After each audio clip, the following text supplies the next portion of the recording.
Did Jesus go to hell? That question is shocking to a lot of people. But Peter says something in Acts 2 that ought to make us stop and think. After preaching that Jesus had been nailed to the cross and that he had died, Peter says this, "But God raised him up again, putting an end to the agony of death." Agony, not inconvenience, not darkness, not mere silence, agony. Then Peter reaches back into the Old Testament, calling David a prophet, and states that David himself said the Messiah would not be abandoned in Hades. Now think about that. You can't be abandoned unless you're there. Jesus didn't fake his death. He entered fully into all that death means.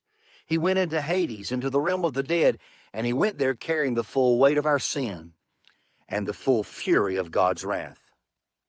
I remind you, the cross was not theater. The burial was not just merely symbolism. Christ went all the way down into the darkness and agony that our sin deserved. Because the price of sin isn't just physical pain. It's judgment, it's wrath, it's curse.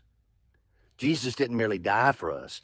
He suffered in our place under what we should have endured. And that is why the resurrection matters so much. You see, the victory of atonement is not complete at the grave. It explodes in power at the resurrection. Which is why Paul can shout, "O death, where is your sting? O grave, where is your victory?" That is why Paul tells the Corinthians, "If Christ be not risen from the dead, we are of all men most miserable." Because if Jesus stayed in death, then death won. If Jesus stayed in agony of Hades, then wrath was not exhausted. If Jesus stayed in the grave, then sin was not paid for. But he did not stay. He went down into the horror of death, and he came out victorious, not abandoned, not defeated, not overcome. So what does this mean? It means that everyone who trusts in Christ, hell doesn't get the last word. Jesus does.